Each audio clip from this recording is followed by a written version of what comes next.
Buenas y bienvenidos aquí un día más a Mar de Curiosidad. Hoy, como cada día, vamos a hacer un tema más de la preparación de las oposiciones de secundaria para especialidad de tecnología. Hoy hacemos ya el tema número 5. Este tema ya es un poquito más divertido. A mí me gusta bastante. Ya veréis ahora el temario, ya veréis. Muy bien, lo voy presentando.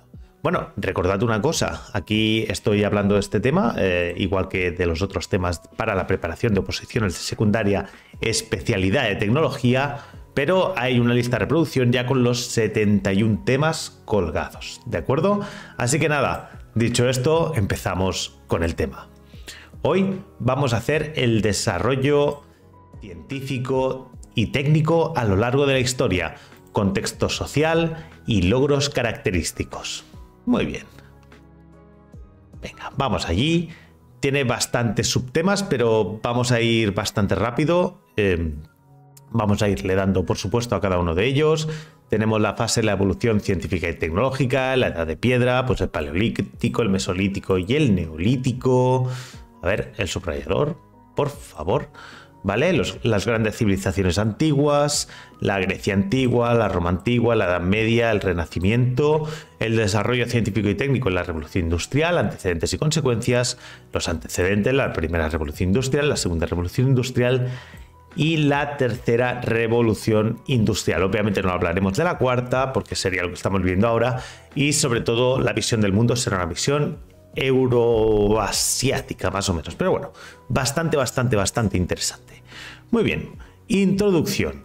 La ciencia y la tecnología se han complementado muchas veces a lo largo de la historia, ya que los descubrimientos científicos han posibilitado el avance y perfeccionamiento de la tecnología y viceversa. Esto es muy importante. Los problemas que se van encontrando, que se va encontrando el tecnólogo al aplicar la información científica disponible, estimulan, retan y guían al científico. Se puede definir la tecnología como un término general que se aplica al proceso. Cuidado, tecnología, proceso a través del cual los seres humanos diseñan herramientas y máquinas para incrementar su control y comprensión del entorno material. El término proviene de las palabras griegas tecne, que significa arte u oficio, y logos, que es conocimiento o ciencia, área de estudio. Por tanto, la tecnología es el estudio o la ciencia de los oficios, es decir, aprender a hacer cosas. Muy bien. Y la ciencia, de latín scientia, que es un término que en el sentido más amplio se emplea a referirse al conocimiento sistematizado en cualquier campo, pero se suele aplicar sobre todo a la organización de la experiencia sensorial objetivamente verificable. En este tema, pues lo que vamos a hablar es de cómo se ha desarrollado la ciencia y la tecnología en la historia. Muy bien. Bueno, fases de la evolución científica y tecnológica. Dice, la evolución científica y tecnológica se basa en las diferentes relaciones existentes en ciencia y tecnología a lo largo de la historia y el desarrollo de tales relaciones, que cada vez se van haciendo más estrechas. Esta evolución ha tenido diversas fases. La fase eotécnica, que se caracteriza porque la técnica está desvinculada del pensamiento científico de su tiempo, por ejemplo, pues un descubrimiento que no tenga nada que ver en cómo se comportan, en cómo seguirían. Dice, existe la figura del técnico, que es el individuo que repite una y otra vez lo que sabe hacer, añadiendo pequeñas mejoras. Pues mira, sé hacer un barco, pues ahora voy a hacerle esto, ahora voy a hacerle esto otro. Pero no tiene que ver con el conocimiento científico global de la sociedad, sino que es él individualmente metiendo mejoras a su proceso. Producto de la experiencia, y además transmite sus conocimientos a sus ayudantes y aprendices, no al global de la sociedad, sino solo a su familiar directo, que es el que va a recoger esa empresa y va a seguir con ello, o a sus ayudantes y aprendices. Muy bien, en esta época las soluciones técnicas están basadas en el agua y la madera, básicamente. Después tenemos la fase paleotécnica. En esta época se caracteriza también por la desconexión existente entre la ciencia y la técnica, seguimos en eso. Sin embargo, ahora sí que existe un flujo de información unidireccional desde la técnica o la práctica hacia la reflexión científica, es decir, la técnica induce conocimientos a la ciencia. Hostia, espérate, hay un fuego tal, no sé qué, pues esto significará qué tal. Es decir, se hace un avance tecnológico y eso da un avance científico. La ciencia avanza basándose en el método de ensayo y error y son muchas las innovaciones que se consiguen con su aplicación, es decir, hay innovación. Esta etapa comienza en Italia en el siglo XVI y alcanza hasta la Revolución Industrial inglesa. Es esta época la del carbón como fuente de energía y del hierro como material de construcción. También es el momento de la historia en el que surge la división del trabajo y la diferenciación entre técnico y obrero, entre el que sabe cómo hacer las cosas y el que hace las cosas. Muy bien, después tenemos la fase neotécnica. En esta nueva etapa, el conocimiento científico precede la tecnología, está adelantado a la tecnología, es decir, el técnico no es el que adelanta el conocimiento, es el científico el que adelanta el conocimiento y el técnico dice, esto que ha hecho el científico, ¿cómo lo puedo aprovechar? Muy bien. El flujo de información entre técnica y ciencia es ahora bidireccional. Esta etapa comienza a mediados del siglo XIX, es la época de la electricidad y de las aleaciones de construcción. Buenas noches, molonazo, bienvenido a este tema, la verdad va a ser bastante interesante, así que si quieres quedarte, vamos a aprender juntos este tema número 5, yo creo que es de los chulos, es de los chulos. La mayoría de los grandes cambios de la civilización industrial no tuvieron su origen en los laboratorios. Las herramientas y los procesos fundamentales en los campos de la mecánica, la química, la astronomía, la metalurgia y la hidráulica fueron desarrollados antes que se descubrieran las leyes que los gobernaban. Alguien, yo qué sé, me lo invento, ¿vale? Descubre la lente y después alguien por detrás dice, ¿esto de la lente cómo va? ¿Esto cómo funciona? Pero primero diseñas el artilugio y después descubres cómo va. Muy bien. Por ejemplo, la máquina de vapor era de uso común antes de que la ciencia, la termodinámica, dilucidara los principios físicos que sostenían sus operaciones. Sin embargo, algunas actividades tecnológicas modernas como la astronáutica y la energía nuclear dependen de la ciencia y esta es la forma correcta de evolución. Pensad en la energía nuclear. La energía nuclear, antes de hacer el primer reactor, teníamos muy claro cómo funcionaba. Y después se hace el primer reactor. Obviamente hay una evolución tecnológica posterior, pero primero va la ciencia, luego va la tecnología. El desarrollo tecnológico y científico ha sido un proceso acumulativo clave en la experiencia humana. Es posible que esto se comprenda mejor en el contexto histórico que traza la evolución de los primeros seres humanos, desde un periodo de herramientas muy simple a las redes complejas a gran escala que influyen en la mayor parte de la vida humana contemporánea. Muy bien, empezamos. Edad de piedra. El término edad de piedra remite a casi la totalidad de la existencia del hombre, puesto que comienza con los útiles más antiguos hallados por la arqueología y finaliza en algunas zonas del mundo, como Australia y Polinesia, hace tan solo 2 siglos. Es decir, estaríamos diciendo que algunas regiones del mundo han estado en la edad de piedra hasta hace prácticamente nada, cuando el uso del metal, hito que marca el final de la edad de piedra, fue difundido por los europeos. Muy bien, se distinguen principalmente 3 grandes periodos de tiempo a lo largo de esta época: el Paleolítico, el Mesolítico y el Neolítico. Muy bien. Primero el Paleolítico, sería el pasado más pasado, ¿vale? Constituye casi el 99% del registro arqueológico mundial y comprende desde hace 2,5 millones de años, más o menos la aparición de los primeros homínidos, hasta hace casi unos 12.000 años. Se distingue a su vez por el Paleolítico inferior, medio y superior. Muy bien. Tenemos un contexto social, ¿no? Dice, a lo largo del Paleolítico el hombre fue cazador y recolector, aunque también se dedicó a la pesca. Los cazadores centraron su actividad en herbívoros como caballos, bisontes, cabras, ciervos, antílopes, dependiendo de cada región y del clima, que fluctuó durante la época glacial. Claro, si no tenías antílopes, no podías cazar antílopes. Los grupos humanos del Paleolítico parece de que fueron extremadamente nómadas, desplazándose según las estaciones, siguiendo a las grandes manadas. Ocuparon cuevas y abrigos, pero también vivían al aire libre. Se estima que empezó a emplear el fuego hace aproximadamente 1,5 millones de años. Es decir, la tecnología del fuego es muy antigua en la humanidad. Hace unos 55.000 años, el hombre cruzó una distancia de 100 kilómetros de mar abierto para llegar a Australia, que no estaba unida por tierra. 100 kilómetros es bastante, es muchísimo. Desde el punto de vista social, la estratificación es poco acusada y está basada en la edad, es decir, los ancianos eran los líderes de la tribu, los jóvenes eran los menos agraciados de la tribu. Y pensad que las tribus casi todos eran familiares, así que eran familia todos. Los ancianos tienen un mayor prestigio y reconocimiento. Logros característicos de esta época: se fabrican herramientas rudimentarias como hachas de manos que utilizan para cazar, trabajan los huesos, fabrican arpones, etc. Utilizan principalmente la piedra sílex. También durante este periodo el hombre empleaba materiales como la madera, el marfil y el hueso, aunque solo se han encontrado restos en algún caso excepcional, ya que son perecederos. Claro, los trozos de madera pues se han perdido, básicamente. Dominan el fuego, que obtienen frotando pedernal y minerales. Muy bien. Después tenemos el Mesolítico. El Mesolítico dice: en esta época el planeta sufre un gran cambio climático y es el final de la última gran glaciación, y con la retirada de los hielos y la desaparición de amplias zonas se producen migraciones hacia los valles fluviales de la mitad norte del planeta, donde van a aparecer nuevas culturas fruto de la fusión de las anteriores. Estas zonas se transforman así en focos de progreso desde hace unos 12.000 años hasta hace aproximadamente unos 9.000 años.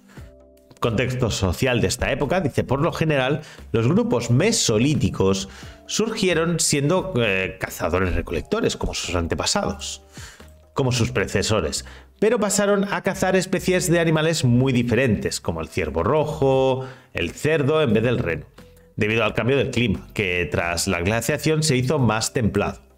Los humanos de esa época dieron los primeros y decisivos pasos hacia la producción de alimentos y la adopción de la vida sedentaria. Este es uno de los procesos más importantes de la humanidad, porque aquí el hombre, el ser humano, ¿cómo se dice? Me va a salir ahora. Se domesticó a sí mismo. Cambiamos bastante fisiológicamente.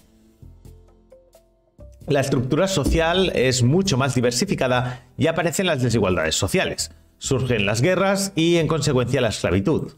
Aparece el tiempo de ocio, ¿vale? Entendido como el tiempo que no se dedica a tareas de subsistencia y se emplea en mejorar los ajuares domésticos y las viviendas, actividades ceremoniales y en la guerra para obtener nuevos territorios, bienes y esclavos. Luego, logros característicos de esta época: descubren las leyes de reproducción, los ciclos vitales y las técnicas de cultivo. Es decir, aquí aprendemos a cultivar, por fin aprendemos a cultivar. Se pasa de obtener los alimentos en estado natural a cultivarlos. Se mejoran considerablemente los útiles de trabajo, aparecen las palas, las azadas, las vasijas, etc. Aquí realmente la cosa mejora. Ahora tenemos el Neolítico, nueva piedra, ¿vale? Que es el periodo que abarca desde los 9.000 hasta hace aproximadamente unos 5.000 años. Contexto social. Dice, aparecen las ciudades y con ellas nuevos grupos sociales. Esto es una cosa que a la gente le cuesta entender.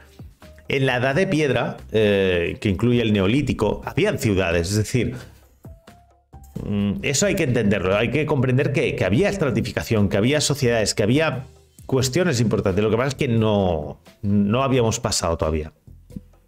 Bueno, se produce un gran desarrollo de la tecnología militar y se generaliza el trueque. Todavía no estaba la moneda en marcha. Surgen los grandes imperios y los grandes poderes políticos. Y se llevan a cabo las grandes obras públicas, templos, palacios, etc. La religión se organiza en las ciudades, alrededor de los templos y los sacerdotes. Surgen nuevas manifestaciones artísticas.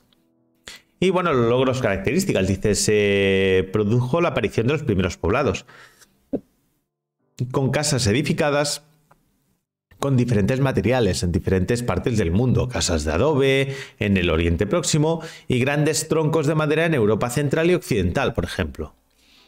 Se cultivan grandes extensiones de terreno, sobre todo de trigo y de arroz, y se conoce el arado y la irrigación. Además se extiende la ganadería, es decir, ya tenemos los cultivos y la ganadería. Se utiliza la energía de los animales, pero también la hidráulica y eólica. La invención de la rueda y de la vela mejoran considerablemente las comunicaciones. También se mejora la alfarería gracias al control que se tiene del fuego y comienzo de la metalurgia. Muy bien. Grandes civilizaciones antiguas. Dice, las primeras grandes civilizaciones aparecen en diferentes lugares del planeta entre los 4000 y los 2000 a.C. En Mesopotamia, que surge aproximadamente el 4000 a.C., entre los ríos Tigris y Éufrates. En Egipto, que surge aproximadamente en el 3000 a.C., a orillas del Nilo. Había una cosa muy interesante, que es que Cleopatra está más cerca de nosotros que de las pirámides, que de la fecha de la construcción de las pirámides. Eso, una cosita para que veáis qué significa 3000 a.C. La India, que surge aproximadamente en el 1500 a.C., entre el Ganges y el Indo, y la China, que también más o menos sobre esa época, en el 1500 a.C., a las orillas del río Amarillo. Como contexto social, ¿no? Se caracteriza por una alta densidad de población respecto a la época, el desarrollo de procesos de urbanización y por la innovación cultural, elementos que están relacionados con el desarrollo del comercio y la mayor interacción cultural. Es decir, estas civilizaciones pueden ser imaginadas como agrupamientos de personas, bienes e ideas cuya existencia y dinamismo estaban basados en su movimiento de intercambio. El comercio es el que mueve el cambio al neolítico. Dice, los agrupamientos de personas, bienes e ideas sugieren diferenciación y diversidad. La riqueza, tanto humana como material e intelectual de las regiones, fue generando la necesidad de una organización como resultado de la innovación, la comunicación y el movimiento de las poblaciones. A lo largo de los siglos, estas civilizaciones fueron desarrollando gracias al movimiento, la mezcla y el asentamiento de poblaciones en ricos valles y llanuras fluviales, al crecimiento de su población, con el consiguiente aumento de la densidad y a la expansión de los asentamientos para formar ciudades y más tarde también ciudades-estado, estados e imperios. Se garantizaba así el movimiento y el intercambio de personas, bienes e ideas, a veces de forma pacífica y otras mediante la fuerza. El movimiento y la interacción también pueden apreciarse en los choques de ejércitos, lo que puede haber supuesto una innovación tecnológica y cultural. Así, por ejemplo, los egipcios descubrieron las ventajas de las armas de hierro frente a las de bronce y a la superioridad del carro como vehículo de asalto. El crecimiento urbano puede explicarse analizando los espacios donde el comercio era posible y las formas en las que el comercio se agrupaba a pueblos con sus bienes y servicios. Estos espacios necesitaban una cierta autoridad que les garantizase orden y seguridad. A partir de ahí podemos especular sobre el crecimiento del espacio urbano y sobre las instituciones y los pueblos que lo administraban. Aquí aparece la figura del Estado, ¿no? El que me da la seguridad en el entorno en el que estoy. Logros característicos. Podemos mencionar avances principales en algunas de las siguientes cuestiones. La medicina. Aparecen avances importantes en cirugía, como operaciones de cataratas, a hernias, y en el empleo de plantas medicinales. En astronomía, que descubren la periodicidad de los fenómenos astronómicos, predicen eclipses, trazan mapas de constelaciones y elaboran calendarios muy aproximados a los actuales. Estamos hablando de la edad de piedra, acordaos. Matemáticas, elaboran tablas de multiplicar y las potencias, aplican los principios de la geometría y se crea el sistema decimal. También aparece la escritura.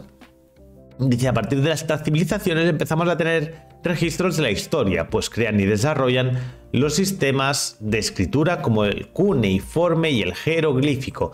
Recordad, aquí ya no estamos en la prehistoria, estamos en la historia. Recordad que esto era el 8000 a.C. aproximadamente, cuando cambiamos de prehistoria a historia, pero la edad de piedra se avanza hasta que no aprendemos a usar metales.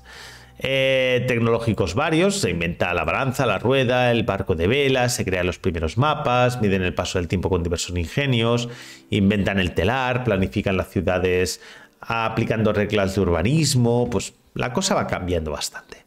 Muy bien, vamos a la Grecia antigua. Grecia antigua. Muy bien, dice, durante los primeros años, Grecia desarrolló una de las más grandes civilizaciones de la antigüedad, poseedora de una rica cultura. Vamos al contexto social. Dice, la civilización griega estaba formada por pequeñas repúblicas o ciudades-estado denominadas polis. Su forma política está basada en las monarquías tradicionales. Las clases sociales existentes son la aristocracia, los pequeños agricultores, los artesanos, los comerciantes, los metecos, que eran extranjeros sin derechos de propiedad o políticos, y los esclavos. Es precisamente la existencia de esclavos la que propicia la tendencia griega a los saberes especulativos de carácter contemplativo, es decir, el tener gente que trabajaba para otros, y no a los conocimientos técnicos o prácticos. Por otro lado, son los ciudadanos libres, que gozan de posición económica desahogada, los que desarrollan pequeños avances técnicos que facilitan su vida cotidiana. Debido a la situación geográfica de Grecia y a sus necesidades económicas y comerciales, va a estar en contacto con las civilizaciones de antiguas Babilonia y egipcia. Grecia va a absorber los conocimientos de estas civilizaciones anteriores, sobre todo la geometría y la astronomía de los babilonios y la medicina de los egipcios, y va a reformular todos esos conocimientos desde los supuestos de una nueva filosofía, de su nueva filosofía y forma de pensamiento, más racional, más abstracta, más sistemática y más formal. El pensamiento griego va a ser un referente en todo el pensamiento occidental posterior. Su importancia radica en el acierto de sus bases fundamentales, que podríamos resumir en: el mundo es ordenado y se rige por leyes racionales. Las matemáticas pueden explicar los fenómenos físicos o reales, esto es muy importante. Hay que estudiar el origen de los fenómenos y las cosas, ya que las primeras apreciaciones pueden ser engañosas. No nos dejemos llevar por la primera impresión. Y la lógica y la deducción se toman como bases para la investigación científica. Ojo, cuidado con esto. Son las bases. Son las bases. No es pensamiento científico todavía, pero son las bases del progreso. Cuando retomamos esto es cuando empezamos a avanzar. Grecia tuvo una explosión económica, social y tecnológica, fue brutal. A partir del siglo IV, con Alejandro Magno, se produce la unificación de Grecia y la expansión de su imperio hasta el río Indo, es decir, hasta la India. Se produce también la unificación cultural. No me acuerdo contra quién, Jerjes I o Jerjes II, nunca me acuerdo contra quién luchó, pero buenos días, buenos días. Se produce también la unificación cultural y lingüística, que será el progreso del pensamiento y la técnica. ¿Qué logros característicos hay? Pues en medicina, con Hipócrates nace la medicina en el sentido actual del término, tanto es así que sigue estando el juramento hipocrático. Investiga las relaciones entre enfermedades y causas ambientales como el clima, el agua, además de la dieta y el estilo de vida. Se empieza a acercar un poco a lo que creemos hoy que es la medicina. Es capaz de pronosticar la evolución de sus pacientes, demostrando que no hay intervención divina, en plan de estás tosiendo, mañana tienes fiebre. No, esto es según sitio. No, mañana tendrás fiebre y pam. Y mañana tenía fiebre. Matemáticas. Obtienen grandes avances en matemáticas y geometría deductiva. Pitágoras enuncia el famoso teorema que lleva su nombre. Recordad que Pitágoras se copia del pensamiento egipcio, es decir, Pitágoras solo reformula lo que ya existía. Euclides establece las bases de la geometría euclidiana, que solo se verá ampliada en el siglo XX con la geometría no euclidiana, que nos permite, por ejemplo, hablar de triángulos de más de 180 grados, porque no es geometría plana, es geometría sobre un plano en una esfera. Bueno, un poquito, cosas así. Herón de Alejandría realiza aportaciones a la resolución de las ecuaciones de segundo grado. Importante, ya las de tercer grado tardamos varios siglos en volver a avanzar ahí. Tales de Mileto reformula las matemáticas y la geometría empíricas egipcias y las incorpora al pensamiento occidental. Hay mejoras en la astronomía. Aristarco midió la luna y el sol y enunció la primera teoría heliocéntrica, según la cual la Tierra giraba alrededor del Sol en una órbita circular y las estrellas permanecían fijas. Ptolomeo recopila todos los conocimientos astronómicos de su tiempo. Anaximandro... ¿Ese Tales es el del teorema de Tales? Sí, es el del teorema de Tales, que tú si querías dividir una recta en 10 partes, lo que hacías era tirar una recta, la dividías en 10 partes, tirabas una paralela y ibas tirando todas las paralelas y la de abajo se dividía en 10 partes iguales, proporcionales al espacio de la otra línea. Sí, correcto, es Tales de Mileto, es ese. Anaximandro realiza una propuesta cosmológica de carácter mecanicista y no mitología, inventa el astrolabio. Bueno, también hay tecnológicos varios, como Cebisio fabricó el primer cilindro provisto de un émbolo, al que cabe considerar la primera bomba de agua. ¿De acuerdo? Eso es interesante. Con esta bomba construyó el primer órgano con varios tubos diferentes longitudes y un teclado para accionarlos. Es como la madre que te trajo. Es como la primera turbina. La usaron para elementos ornamentales. Es como, a ver, acabas de inventar la turbina. por Dios, tienes la turbina, hazme un favor, úsala. Hostia, qué chulo sería hacer girar cosas. Y tenemos a burros haciendo girar norias y inventas eso y no lo usas. Mira, también inventó el reloj de agua o clepsidra, que fue muy importante para poderse usar de noche, ya que hasta entonces solo se conocía el reloj de sol, por lo que de noche no sabían qué hora era. Arquímedes es conocido como un destacado matemático, pero fue también un genio de la invención. Algunos de sus inventos todavía son utilizados hoy.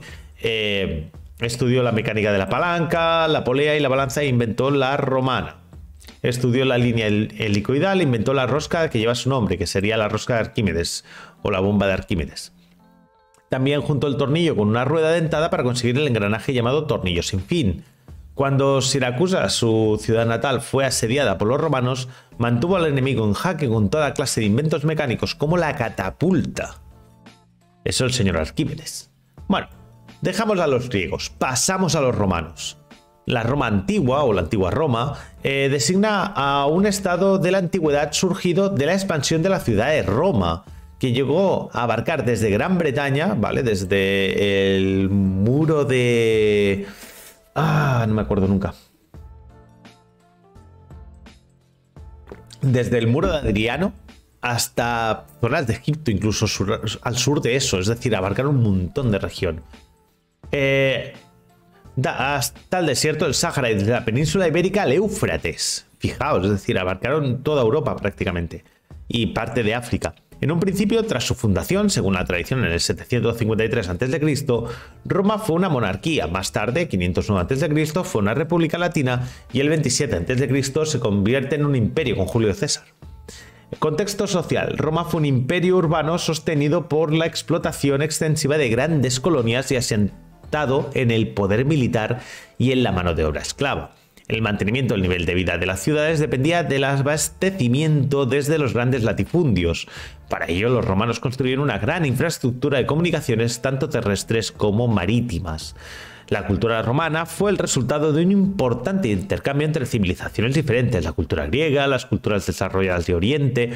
Fijaos cómo los romanos beben mucho del pensamiento griego y lo adoptan, lo absorben como propio.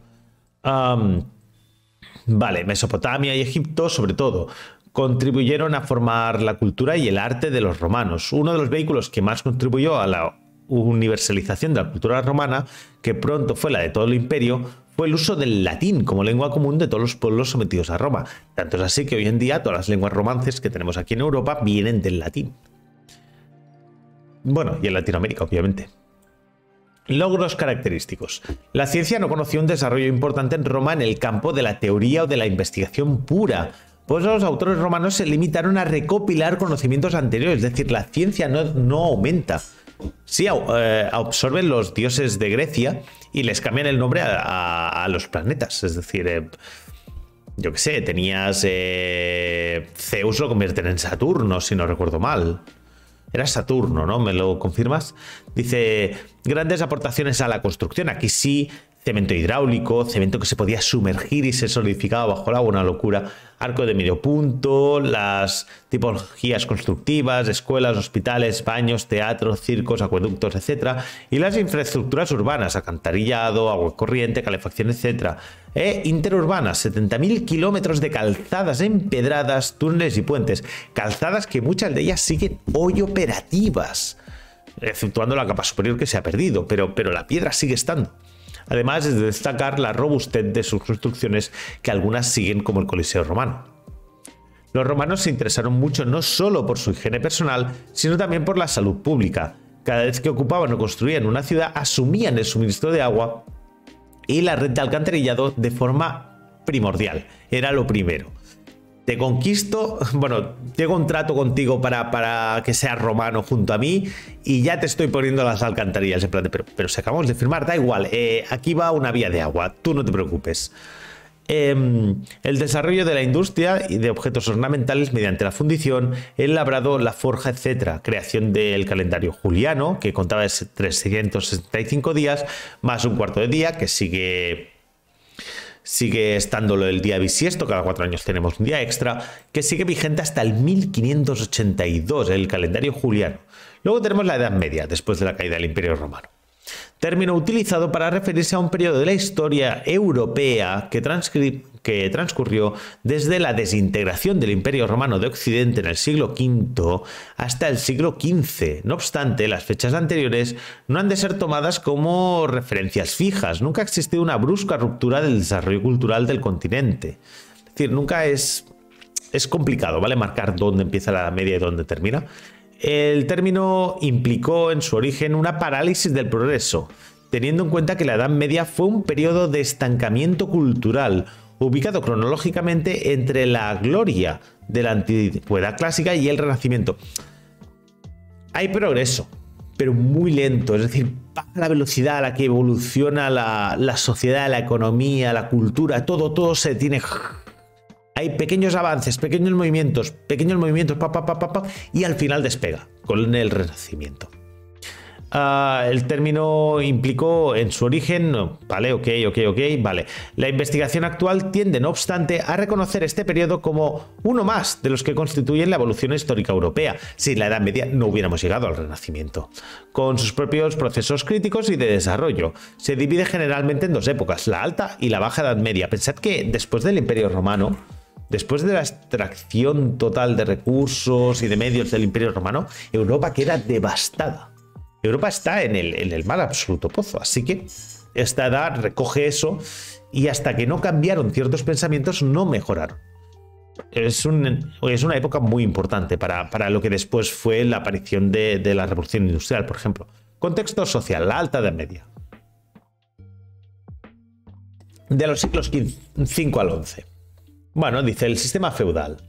Es un tipo de sociedad agraria de estructura piramidal en la que se distinguen tres estamentos: la nobleza, el alto clero y los campesinos. Las bases de la diferenciación social son la sangre, el linaje y el patrimonio. Es decir, de quién eres hijo, sí, de quién eres familia, de quién eres hijo y cuántos recursos tienes. Es una sociedad de estructura feudal que se rige por el pacto del vasallaje, según el cual es el señor feudal que se encuentra en la cúspide de la estructura piramidal. Va a ser estructuras súper rígidas, súper rígidas. Ofrece a sus vasallos protección y tierras a cambio de diversos servicios. La economía. Se trata de una economía autárquica, sin comercio, casi sin comercio. De subsistencia, que irá evolucionando gracias al comercio, la aparición de los gremios y la burguesía. Pensad que una de las cosas que pasaba es que al principio de la Edad Media los gremios eran muy cerrados. Tú no podías producir como tú quisieras. Por ejemplo, yo soy un panadero, yo no podía producir el pan como yo quería. Yo tenía que seguir las normas del gremio, tal cual, punto por punto. Y eso significaba que yo no podía innovar para mejorar mi proceso de producción. Y entonces eso evitó que, como no había nadie progresando, eso evitó que se progresara rápidamente. Siempre había alguien que hacía alguna evolución, pero muy poco, muy limitado, y no era el proceso normal y habitual. La ciencia y la tecnología. Dicen, en este periodo se produce un estancamiento en el avance de la ciencia y de la tecnología, ya que en la mentalidad de la época, el mundo terrenal es un mundo fugitivo y despreciable comparado con la vida eterna. Sin embargo, en esta época y sobre todo en los monasterios se lleva a cabo una labor que será clave, esto es lo importante, que será clave para el despegue científico posterior, ya que consistirá en la recopilación de los conocimientos antiguos. Roma se ha desmontado, en el momento que se desmonta Roma se pierde todo el conocimiento y los monasterios empiezan a recopilar, empiezan a copiar, empiezan a redistribuir este conocimiento y van creando una masa crítica que cuando explote generará el Renacimiento. Bueno, Baja Edad Media, del 11 al 15. Durante esta época se producen las grandes transformaciones políticas y sociales. Se da un aumento del poder de las monarquías nacionales en detrimento del de los señores feudales y del papado. Estas nuevas monarquías más fuertes se asientan en una única administración fiscal y de justicia para todo el territorio y en un ejército fuerte y estable. Aquí empiezan a haber mucha evolución tecnológica. En esta nueva coyuntura se produce una revitalización de la sociedad que se manifiesta en un aumento de la actividad comercial, de la vida ciudadana y una nueva concepción del mundo más optimista, que llevará a una mayor preocupación por los bienes materiales, ya que estimulará la experimentación y el avance de la ciencia. Claro, empieza a volver a interesar todo. Logros característicos. Lejos de estancarse, la tecnología medieval produjo una revolución en la utilización humana de los recursos energéticos. Transformó las armas bélicas, permitió al hombre adentrarse en la alta mar y creó nuevas herramientas y combinaciones de herramientas para facilitar el trabajo. Y sobre todo, ofreció una nueva visión de la innovación tecnológica que preparó el camino para los posteriores logros. Enumeraremos algunos de los avances principales de la época. Muy bien. Recopilación y traducción de los autores islámicos. Recordemos, cuando cae el Imperio Romano, uno de los puntos más fuertes de conocimiento hasta el año 1100 más o menos son los autores islámicos que crean sus propias universidades donde recopilan el conocimiento del mundo y todo estaba allí. Y entonces recopilar esa información fue muy importante, que facilitará su difusión y tendrá como consecuencia, entre otras, la extensión de los números árabes, que son los que usamos nosotros, no los romanos, los árabes. Y de las reglas aritméticas, tenemos el cero, por ejemplo. El uso progresivo del dinero, que estaba casi descartado, que tendrá como consecuencia la aparición de los primeros banqueros e impulsará el estudio de la física y de las matemáticas. Innovaciones importantes de la agricultura, la aparición del arado de vertedera y del moderno arnés de caballo, que permitiría una tracción mucho mejor para el arrastre del arado.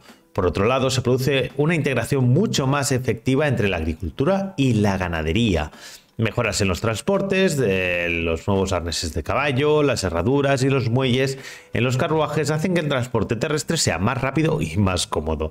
En el terreno de la navegación, la aparición de la vela triangular, el timón moderno, los nuevos sistemas de construcción y la brújula magnética procedente de China suponen avances muy significativos. Innovaciones en la construcción y la arquitectura, arcos apuntalados, grandes bóvedas de crucerías, sistemas arbotantes, contrafuertes, etc. Tecnología militar, dice, al combinarse la silla de montar con los estribos, la caballería pasa a ser la principal fuerza de combate. Aparecen armaduras más recias, nuevos tipos de escudo y la ballesta destinada a penetrar las nuevas armaduras. Se inventa, por ejemplo, el molino de viento de Persia, la pólvora de China. La vela triangular, bueno, básicamente sería la vela que tiene la forma de triángulo, ¿vale? Quiero decir, en vez de ser una vela cuadra o cangreja, que es esta que es así trapezoidal, pues básicamente sería triangular, ¿vale? El reloj mecánico, la aplicación de la brújula en la navegación, que aparece en el año 1200, la imprenta de Gutenberg, que ese es uno de los grandes cambios que podemos decir que es uno de los puntos que nos entra en el Renacimiento. El desarrollo de las lentes en el siglo XI, la elaboración del vidrio en el siglo XII, notables avances mecánicos como el cigüeñal, el volante de inercia, la transmisión por correa, los engranajes, etc. ¿Qué tiene de especial? Es una buena pregunta. Entiendo que lo que pasa con la vela triangular es que permite coger el viento de lado. Supongo que va por ahí la historia. Te lo tendría que mirar. No te sé contestar exactamente y creo que es algo que quiero mirar, así que no te lo sé contestar, discúlpame. En los siglos XII y XIII aparecen las primeras universidades en Francia, fundadas por los dominicos, de carácter aristotélico y naturalista, y en Inglaterra, fundada por los franciscanos, de carácter agustino y matemático, con una docencia basada en el espíritu crítico, germen del futuro método experimental. Recordad, la ciencia viene arrastrada por la teología, el cómo pensábamos que estaba hecho el mundo, lo que nos permite avanzar a cómo queremos observar el mundo. En la época medieval ocupa un lugar privilegiado la cultura árabe y los avances que estos realizaron en multitud de campos, pero sobre todo en la química y la medicina. En química desarrollaron los estudios de los alquimistas alejandrinos y establecieron el azufre, el mercurio y la sal como los tres principios primordiales de las cosas, es decir, pensaban que todo provenía de ahí. En medicina destacaron personajes como Russell del siglo X, que aplicó la química y la medicina y la escribió desde la viruela y el sarampión. Avicena, del 80 al 37, que escribió sobre todas las ciencias conocidas desde su canon de medicina.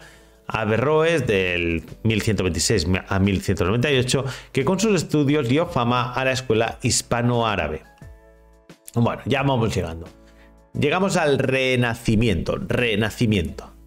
Periodo en la historia europea caracterizado por un renovado interés por el pasado greco-romano clásico y especialmente por su arte. Recordad que de repente la gente empieza a ver aquello que habían hecho los antiguos y se quedaron maravillados. De hostia, hacían cosas mejores que nosotros, ¿qué ha pasado? El Renacimiento comenzó en Italia en el siglo XIV y se difundió por el resto de Europa durante los siglos XV y XVI. Contexto social.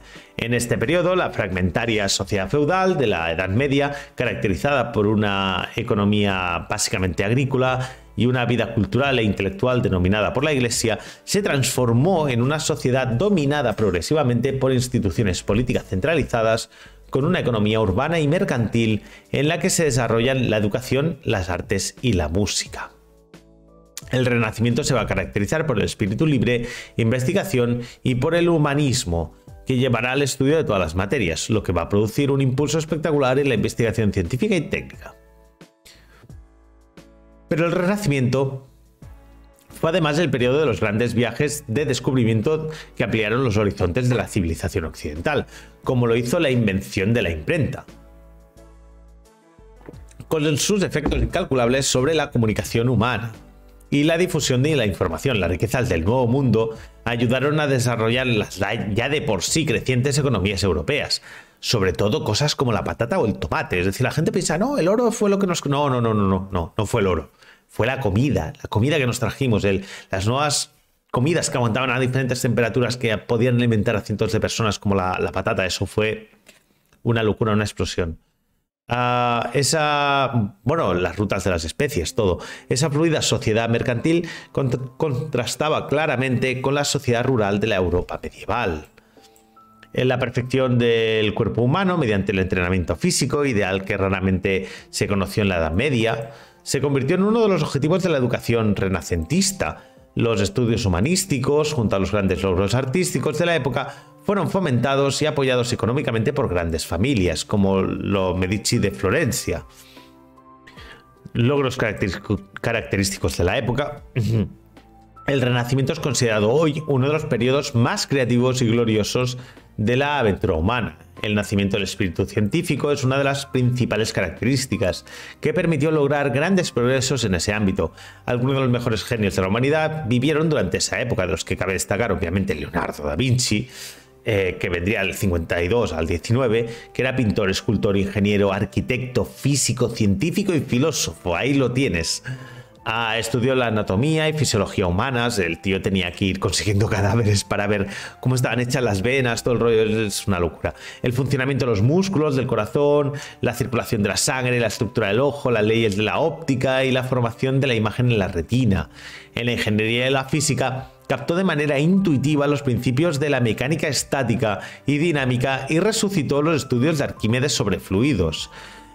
Comprendió y utilizó intuitivamente el método experimental un siglo antes de que Bacon lo estableciera y que Galileo lo usase por primera vez. Tenemos también a Copérnico, obviamente el pensamiento copernicano, con su obra De Revolutionis Orbitum Celestium, que establece el modelo. Bueno, una de las cosas que pasaba en esa época, todo el mundo que quería escribir algo pues, medianamente decente lo hacía en latín, porque era el idioma de la iglesia donde se guardarían los libros. Es como ahora, si quieres hacer un paper, lo haces en inglés, ¿no? En plan de, no, porque es el idioma de la ciencia ahora mismo.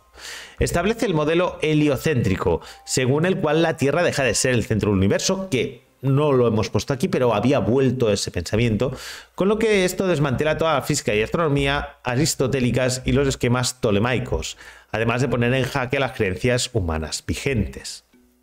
Miguel Servet, que es de 1511 al 53, que es médico y teólogo español, que descubrió la circulación pulmonar de la sangre. Fue perseguido por Calvino y por sus ideas religiosas, que mandó en la hoguera en Ginebra. William Harvey, que era médico inglés, que descubrió el mecanismo de circulación de la sangre a través de las venas y arterias y el funcionamiento del corazón, estableciendo las bases de la medicina y cirugía modernas. Bacon, que establece el nuevo método experimental, súper importante, base del posterior avance de la ciencia.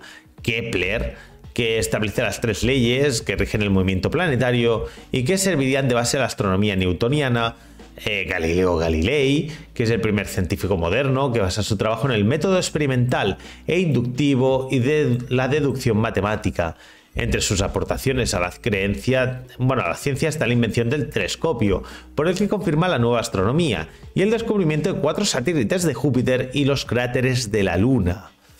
Descubrió la ley de la aceleración y la trayectoria parabólica de los proyectiles. Otros avances técnicos,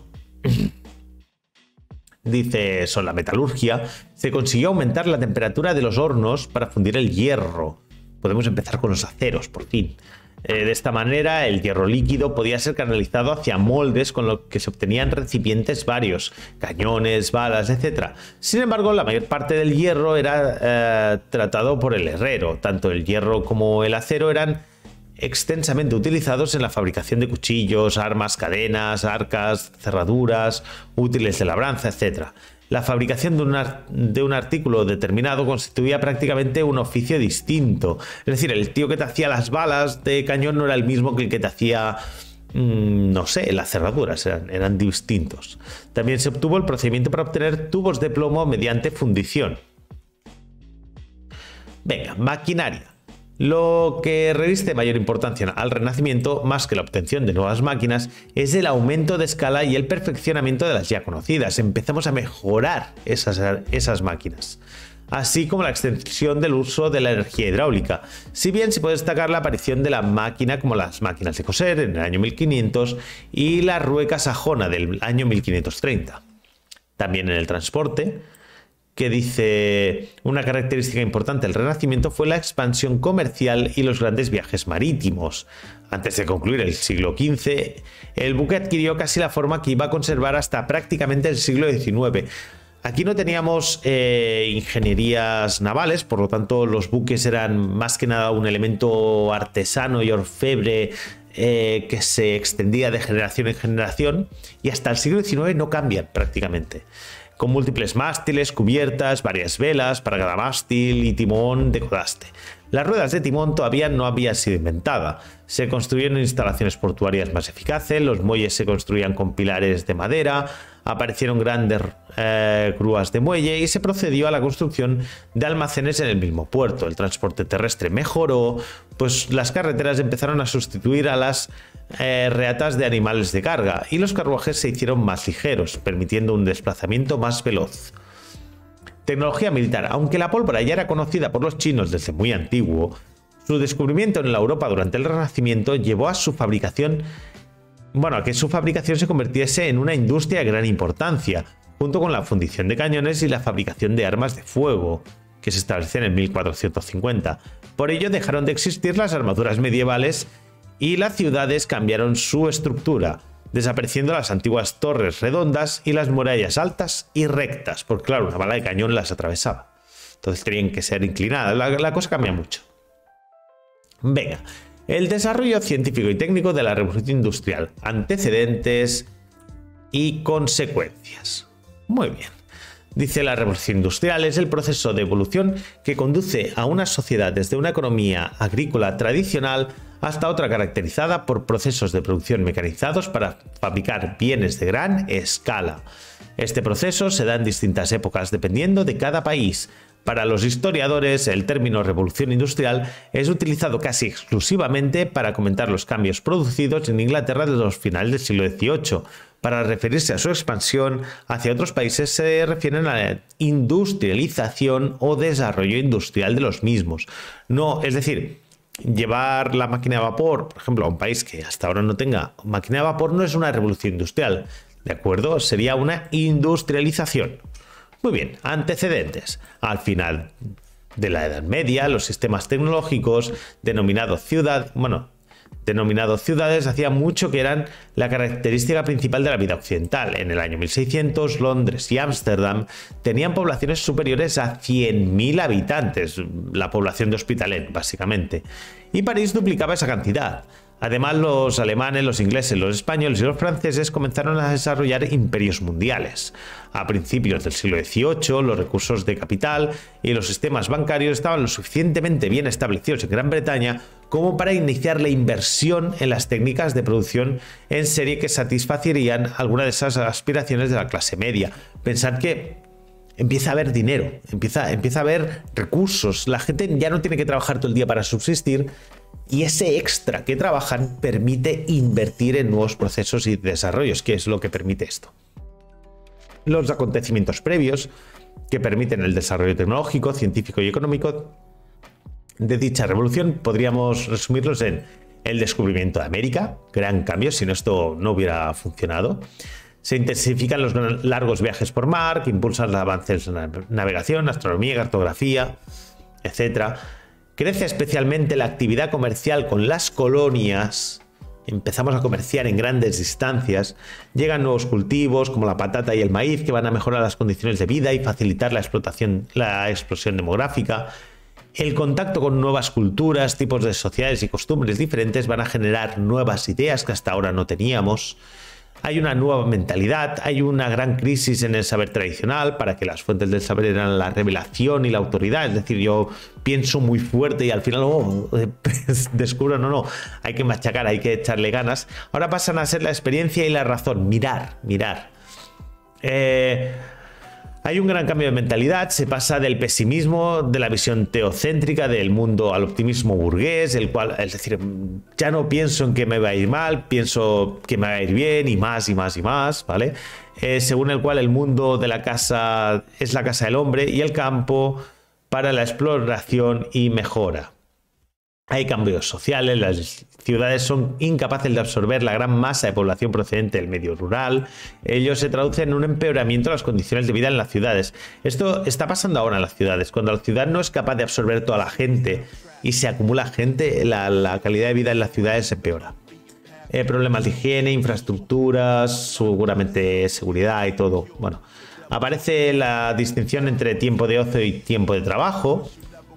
Prácticamente es algo que se corta, se puede cortar. Antes no, antes era algo como, bueno, estoy trabajando, pero ahora descanso, tal. También surgen los conceptos de propiedad pública y privada. Aparecen cambios en la política. Espérate.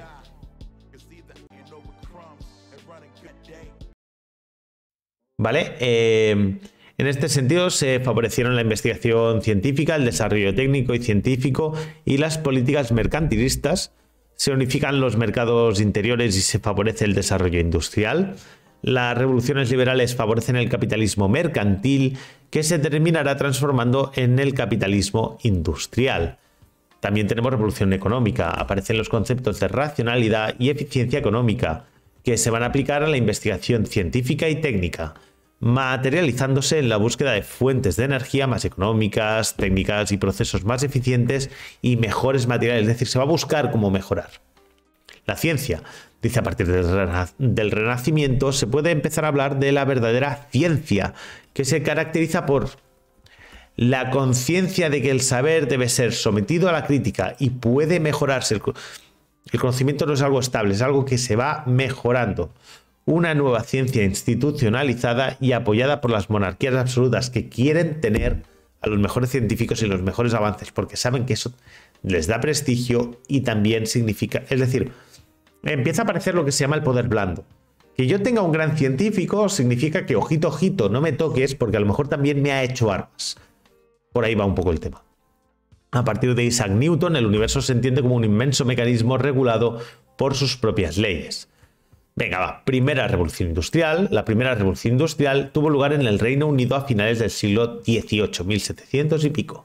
Contexto social, dice, el crecimiento de la productividad se produjo por la aplicación sistemática de nuevos conocimientos tecnológicos y gracias a una mayor experiencia productiva, que también favoreció la creación de grandes empresas y en unas áreas geográficas reducidas, es decir, puedo producir muchísimo material en muy poco espacio.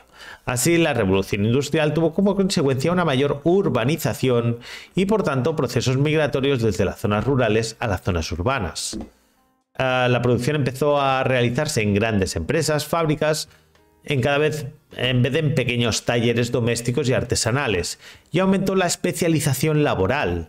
Su desarrollo dependía de una utilización intensiva del capital y de las fábricas y maquinarias destinadas a aumentar la eficiencia productiva, es decir, un trabajador pasaba de hacer una prenda cada 2 semanas a hacerla cada 20 minutos. La cosa se dispara.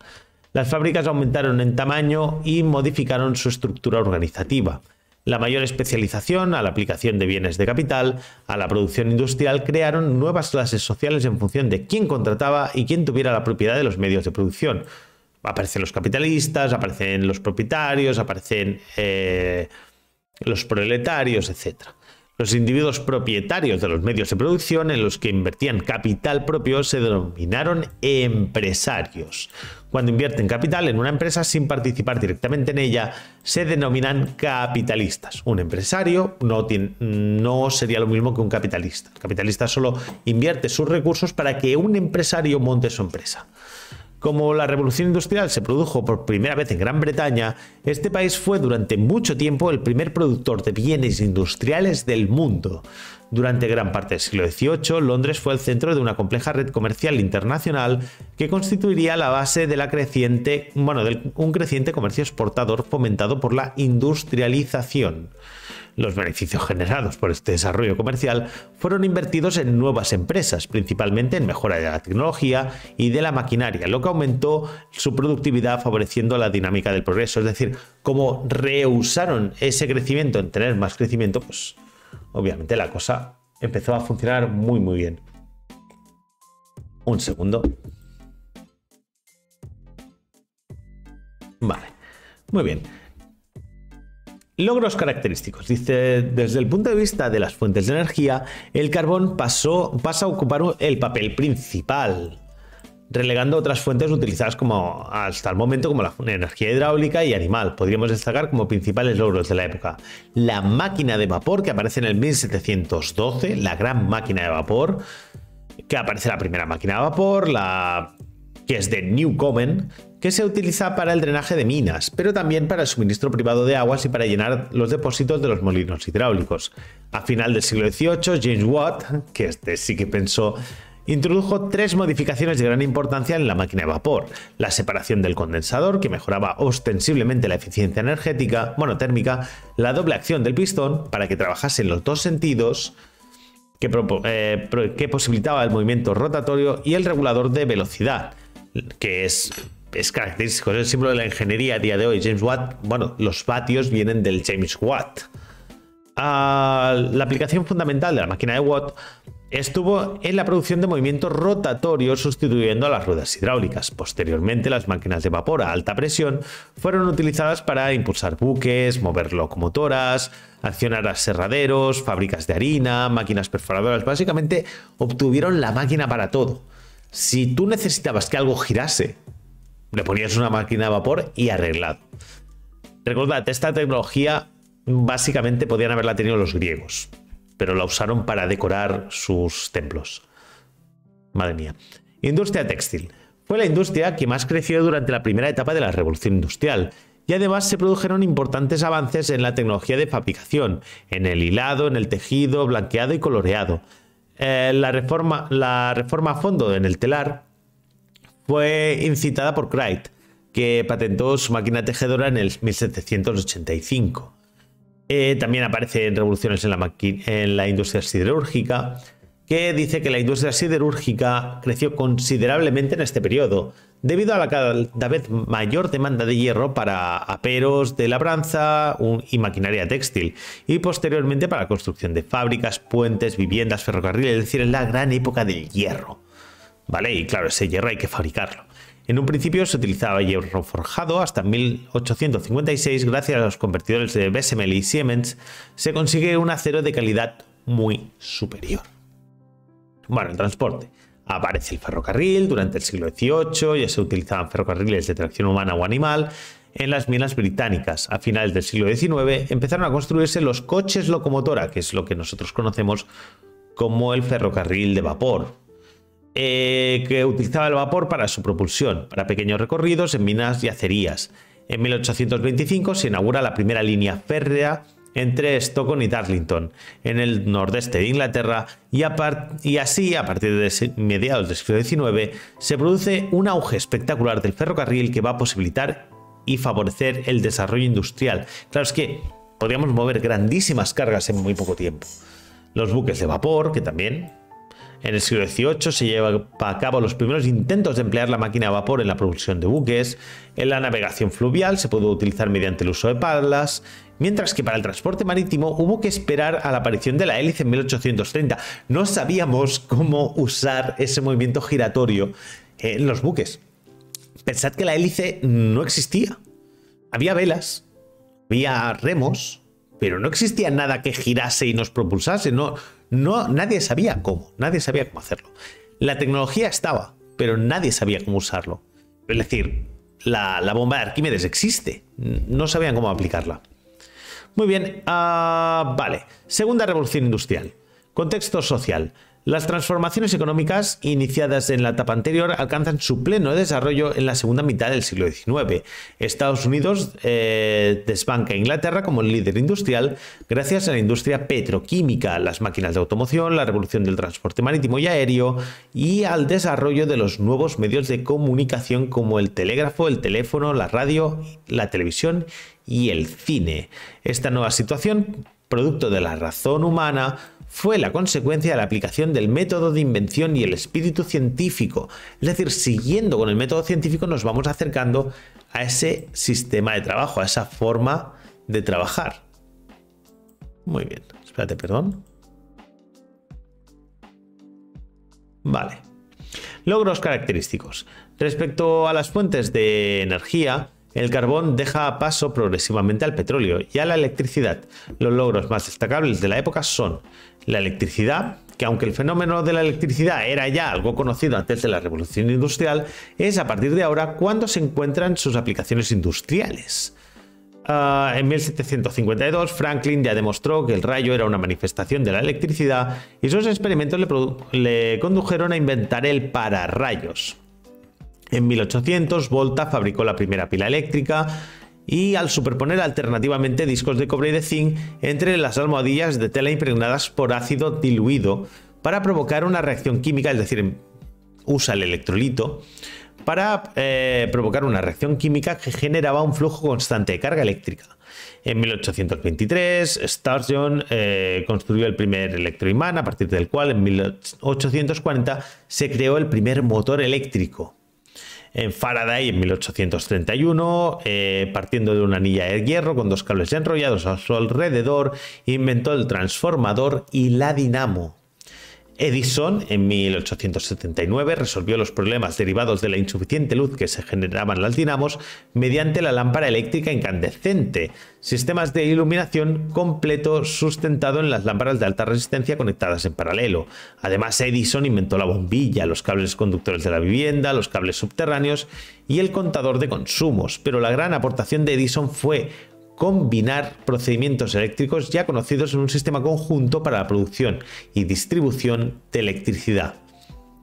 Faraday en Inglaterra y Henry en Nueva York construyeron los primeros motores eléctricos. En 1879 surge en Berlín la primera línea de tranvías eléctricos. A finales del siglo XIX, el motor eléctrico sustituyó al caballo y las fábricas, las ruedas hidráulicas y las máquinas de vapor. Es prácticamente año a año hay una revolución tecnológica de gran trascendencia, es decir, están cambiando las cosas año a año, es brutal. En 1882, 3 años más tarde, la primera fábrica de electricidad de Nueva York, la electricidad sustituye al vapor y surgen grandes compañías eléctricas.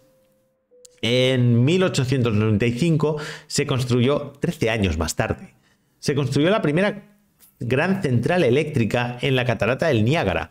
La transmisión de corriente a Buffalo, a 32 kilómetros de distancia, tuvo lugar al año siguiente. Esta central mostró el camino para la evolución de los grandes sistemas centralizados y distribuidores de corrientes que ya usaríamos en el siglo XX. Año a año, es brutal. Después tenemos la aparición del motor de explosión. Dice, gracias a la invención del motor de explosión, que aprovecha la energía del petróleo, de los productos, se va a producir un espectacular avance en los transportes. Antes del siglo XIX ya se habían ideado motores accionados por explosión de pólvora en un cilindro y se habían probado motores de alcohol o de fenol sin demasiado éxito. En 1876, estamos hablando de los mismos años que se estaba inventando todo el tema eléctrico, el ingeniero alemán Otto diseña su nuevo motor de gas a 4 tiempos, que tuvo un gran éxito comercial para accionar máquinas de talleres, maquinaria de ascensores, bombas, máquinas de imprimir, etc.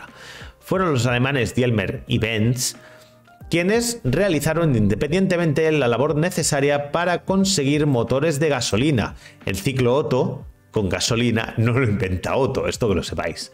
Bueno, el uso de la gasolina, mejor dicho, el ciclo sí. Maybach, que trabajaba para Daimler, fue el responsable de varios de los notables progresos en la reducción del peso, carburación y enfriamiento que en 1901 dieron al motor del automóvil en lo esencial su forma actual. Es decir, prácticamente, exceptuando los cambios tecnológicos y mejoras, estamos igual que hace un siglo y 20 años, 120 años. El primer Mercedes, diseñado por Maybach, consiguió una velocidad de 85 km/h con un motor de 35 caballos que solo pesaba 6,3 kilos por caballo. Es una revolución brutal. El motor diésel, la nueva variante del motor de combustión interna, con aceites pesados como combustible, con una compresión muy alta y sin sistema de ignición, fue concebido en la década de 1890 por Rudolf Diesel.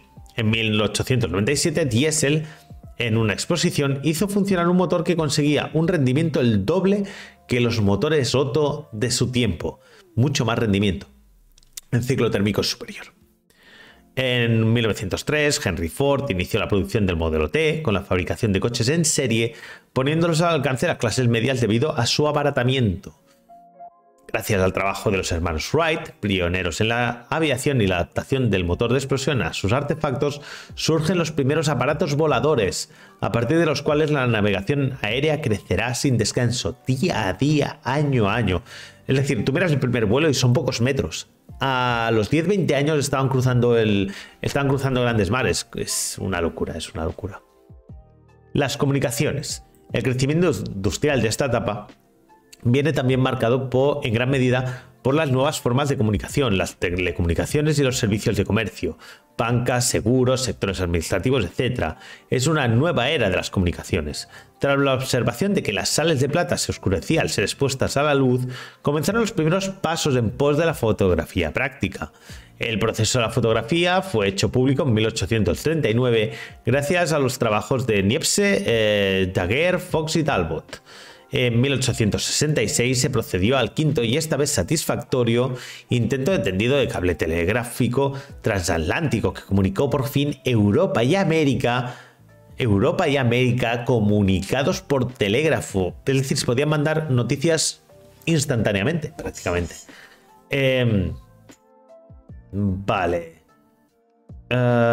Mediante el código Morse. En 1876, Bell consigue transformar el lenguaje hablado en señales eléctricas que podían enviarse por cable, inventando así el teléfono. Posteriormente, en comunicación con Edison, inventará el gramófono. El primer paso decisivo de la grabación de sonido lo realizó Edison en el 1887, con la invención del fonógrafo. Creo que todavía está por ahí la primera grabación de la humanidad, es brutal. Hacia el año 1900 se graban las primeras imágenes de cine a partir de la primera cámara de cine, construida por los hermanos Lumière en 1895. En 1906 Marconi inventa la radio basándose en los estudios previos de Hertz sobre las ondas de radio.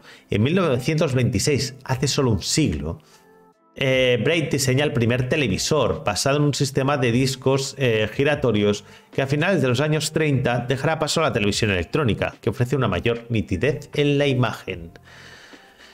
En la física, en 1897 Becquerel junto a Mayer y Curie descubren la radioactividad, que ha cambiado nuestra historia. De forma progresiva se fueron conociendo los peligros de la radioactividad. Por desgracia, Marie y Pierre Curie descubrieron los peligros de la radioactividad en primera persona. Pero bueno, y fueron descubriendo nuevos elementos químicos. Los trabajos de Planck, Einstein, Schrödinger, Pauli, Dirac, Born, de Brock, Heisenberg, Bohr van a perfilar la teoría cuántica, que unifica las teorías existentes sobre el magnetismo y la luz. Surge así la nueva era para la física. Albert Einstein publica su teoría de la relatividad en el 1921, hace solo un siglo, que va a transformar profundamente el mundo de la física, en lo que se constituye la aportación más importante a la física desde los tiempos de Isaac Newton. Química y biología. En este periodo se producen importantes avances en el terreno de la biología y de la medicina. El descubrimiento de la penicilina de Fleming, que es un cambio brutal. Las investigaciones sobre la célula, los mecanismos de herencia, el despegue de la genética y la neurofisiología. En el terreno de la química se producen notables avances en las aleaciones de materiales, en la química industrial y la química orgánica. En los años 30 se creó la primera fibra artificial, el nylon, en Estados Unidos, hace menos de un siglo. Me agota y me apasiona a la vez. Es como, wow, tanto en tan poco tiempo. Es prácticamente todos los inventos que usamos hoy en día tienen un siglo. Un siglo, ese es el cambio. La segunda revolución industrial es importantísima. Ahora vamos a la tercera. Contexto social. La Segunda Guerra Mundial puso de manifiesto la importancia de la ciencia y de la tecnología como bases del poderío militar. Es decir, volvemos a la Edad Media, volvemos al Renacimiento. La tecnología da la ventaja militar. Ya no solo los números. Económico y político. Debido a ello, el desarrollo científico y tecnológico se convierte en una prioridad para los estados. Esta situación llevó también al desarrollo de una nueva fuente de energía que se convertiría en la protagonista de una nueva etapa, la etapa atómica, que con sus múltiples aplicaciones militares, médicas, de producción de electricidad, etc., se ha hecho prácticamente indispensable pese a los grandes peligros que conlleva. En este periodo, la industrialización de la ciencia y su definitiva vocación de conocimiento y de ciencia aplicada la liga indispensablemente a la tecnología. Ciencia, tecnología, van de la mano.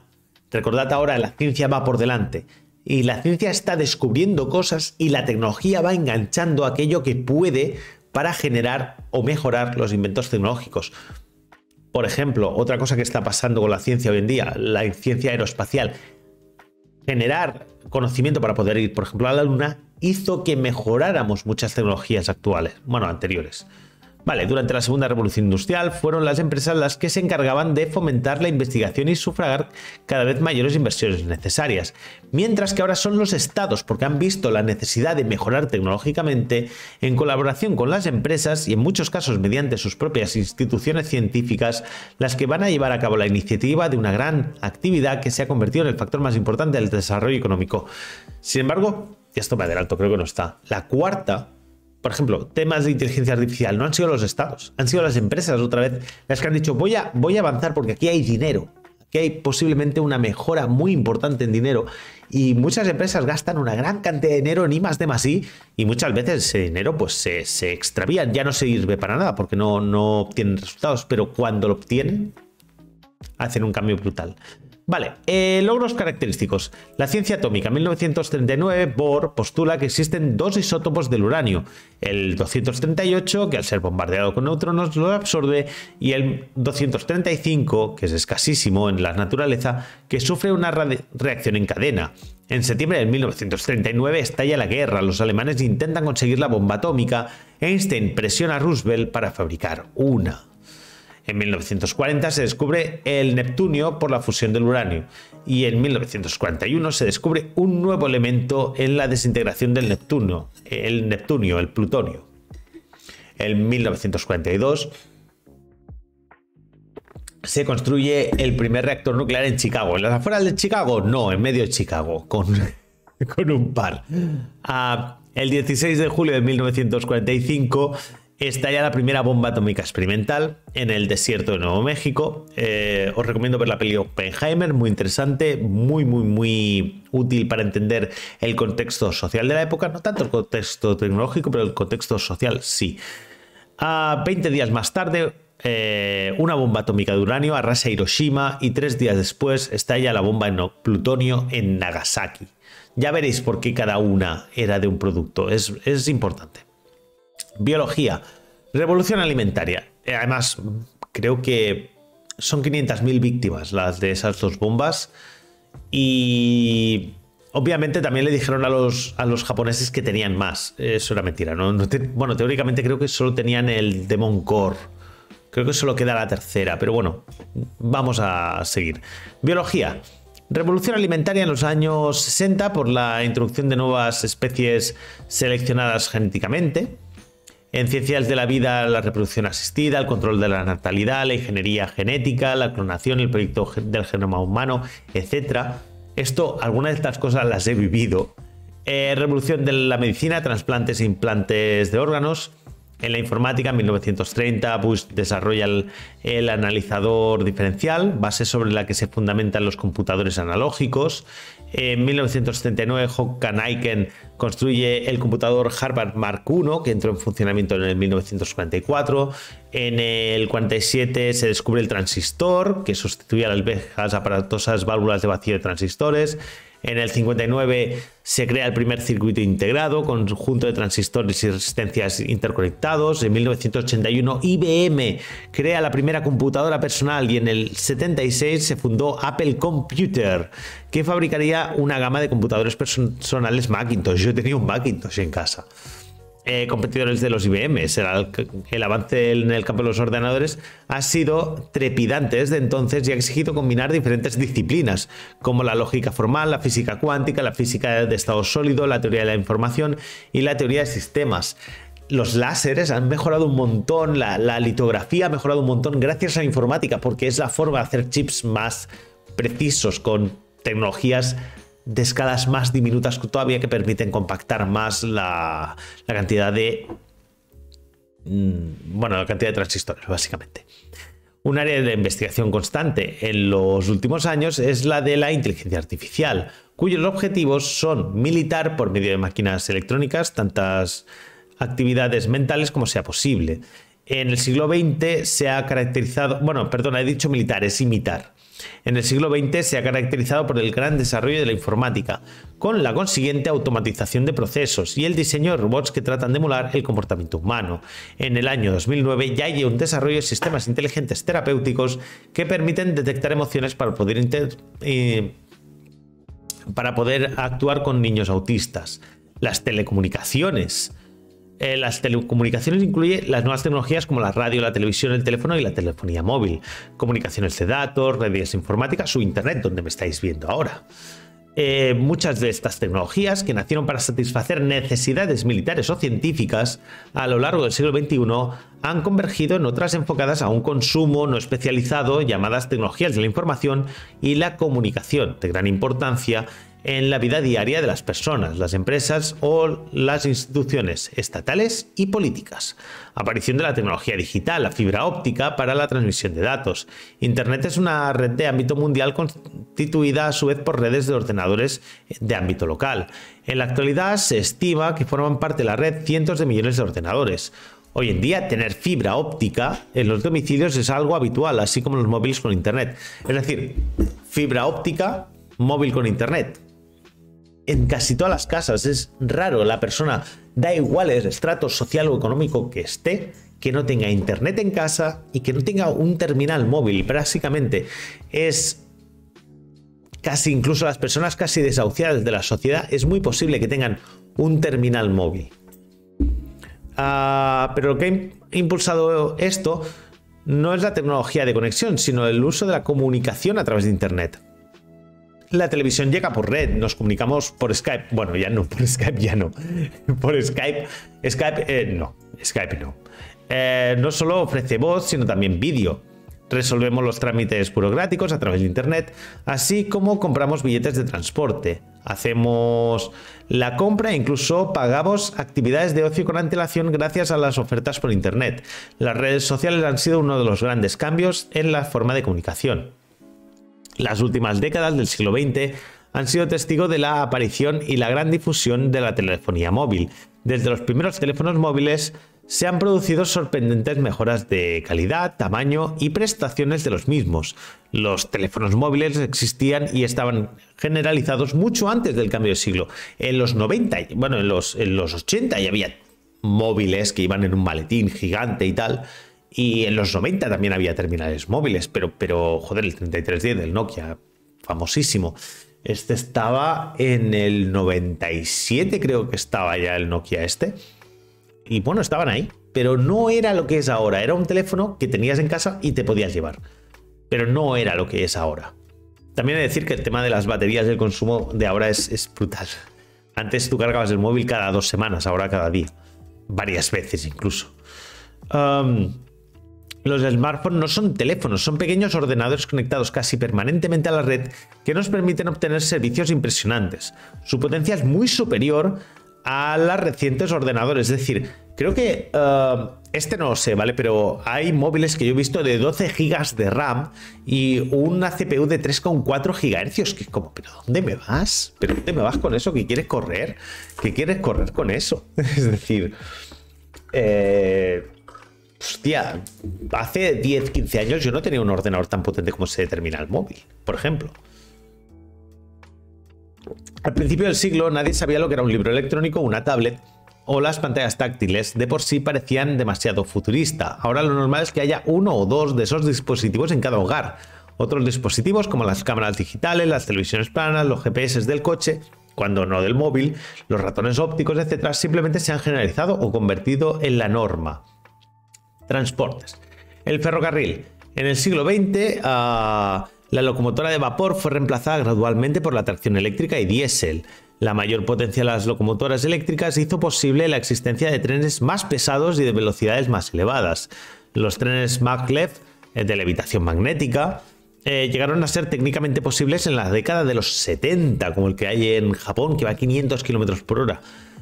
Pero parece improbable que llegue a ser económicamente viables. Bueno, el tren de alta velocidad francés se inauguró en el 1981 entre París y Lyon y alcanzó velocidades de hasta 270 km por hora. Hoy se superan mucho estas velocidades. La línea de AVE Madrid-Sevilla se inauguró en el 1992, pero el verdadero despegue del AVE ha sido a partir de la inauguración del trayecto entre Madrid y Barcelona, uniendo las dos metrópolis en un tiempo que lo vuelve competitivo respecto al transporte aéreo. Cierto que es más lento que el avión, pero es que te dejan en el centro, sales del centro de Barcelona y te plantas en el centro de Madrid, creo que es una hora y poco, una hora y cuarto, una hora y 20, no me acuerdo, pero el tiempo es ridículo, es ridículo. Es totalmente asumible, incluso no para hacer cada día, pero una vez a la semana sin problema. La aviación.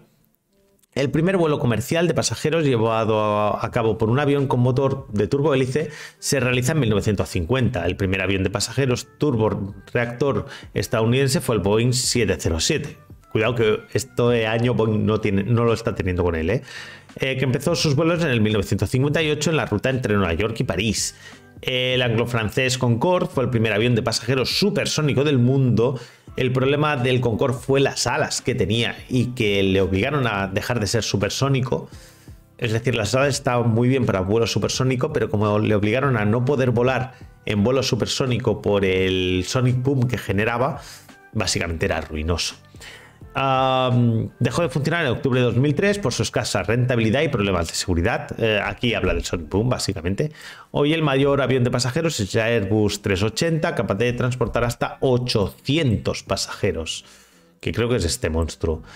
Automóviles. La informática está trayendo al mundo del automóvil numerosas innovaciones, entre las que se encuentran los sistemas de control de tracción y de estabilidad, bueno, y el aparcar automáticamente también.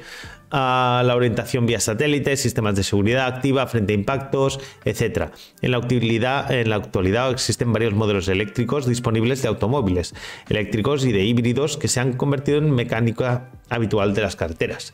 Pero la revolución eléctrica no es exclusiva de las cuatro ruedas, sino de las bicis eléctricas, los patinetes, etc., que son cada vez más comunes en las ciudades, así como motos eléctricas que tímidamente empiezan a despuntar gracias a la practicidad para recorridos urbanos.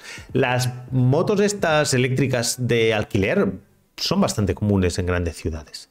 Bueno, como conclusión, como se ha observado a lo largo del desarrollo de este tema, la ciencia y la tecnología se han complementado a lo largo de la historia de la humanidad y se han efectuado directamente y se han afectado directamente a las características de la sociedad de cada época.